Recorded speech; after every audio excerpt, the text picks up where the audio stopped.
राधे राधे भक्तजन। भगवत गीता के 12वें अध्याय से श्लोक 13 तथा 14 में बताया जा रहा है, जो किसी से द्वेष नहीं करता, लेकिन सभी जीवों का दयालु मित्र है, जो अपने को स्वामी नहीं मानता और मिथ्या अहंकार से मुक्त है, जो सुख दुख में समभाव रहता है, सहिष्णु है, सदैव आत्मतुष्टा रहता है, आत्मसंयमी है तथा जो निश्चय के साथ मुझ में मन तथा बुद्धि को स्थिर करके भक्ति में लगा रहता है, ऐसा भक्त मुझे अत्यंत प्रिय है।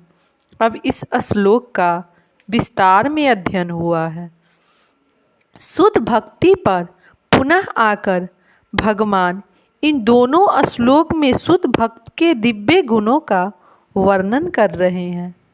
शुद्ध भक्त किसी भी परिस्थिति में विचलित नहीं होता, न ही वह किसी के प्रति ईर्ष्यालु होता है, न वह अपने शत्रु का शत्रु बनता है। वह तो सोचता है, यह व्यक्ति मेरे विगत दुष्कर्मों के कारण मेरा शत्रु बना हुआ है, अतएव विरोध करने की अपेक्षा कष्ट सहना अच्छा है। श्रीमद् भागवत में कहा गया है, जब भी कोई भक्त मुसीबत में पड़ता है तो वह सोचता है कि यह भगवान की मेरे ऊपर कृपा ही है, मुझे अपने विगत दुष्कर्मों के अनुसार इससे कहीं अधिक कष्ट भोगना चाहिए था।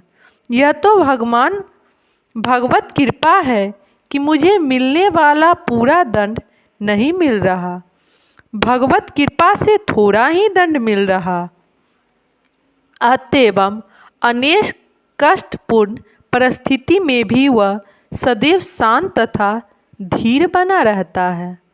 भक्त सदैव प्रत्येक प्राणी पर, यहाँ तक कि अपने शत्रु पर भी दयालु होता है।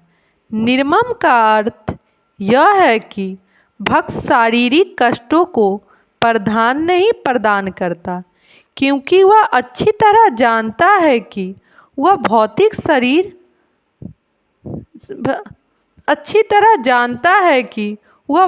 शरीर नहीं है, वह अपने को शरीर नहीं मानता, अतएव वह मिथ्या अहंकार के बोध से मुक्त रहता है और सुख तथा दुख में समभाव रहता है। वह सहिष्णु होता है और भगवत कृपा से जो कुछ प्राप्त होता है उसी से संतुष्ट रहता है। वह ऐसे वस्तु को प्राप्त करने का प्रयास नहीं करता जो कठिनाई से मिले, अतएव वह सदैव प्रसन्नचित्त रहता है। वह पूर्ण योगी होता है, क्योंकि वह अपने गुरु के आदेशों पर अटल रहता है और चूँकि उसकी इंद्रियां वश में रहती है, अतः वह दृढ़ निश्चय होता है। वह झूठे तर्कों से विचलित नहीं होता, क्योंकि कोई उसे भक्ति के दृढ़ संकल्प से हटा नहीं सकता। वह पुण्यता अवगत रहता है कि कृष्ण उसके शाश्वत प्रभु है, अतएव कोई भी उसे विचलित नहीं कर सकता। इस समस्त गुणों के फलस्वरूप वह अपने मन तथा बुद्धि को पुण्यतः परमेश्वर पर स्थिर करने में समर्थ होता है। भक्ति का ऐसा आदर्श अत्यंत दुर्लभ है, लेकिन भक्त भक्ति के विधि विधानों का पालन करते हुए उसी अवस्था में स्थिर रहता है और फिर भगवान कहते हैं कि ऐसा भक्त उन्हें अति प्रिय है, क्योंकि भगवान उसकी कृष्ण भावना से युक्त कार्यकलापों में सदैव प्रसन्न रहते हैं। राधे राधे भक्तजन।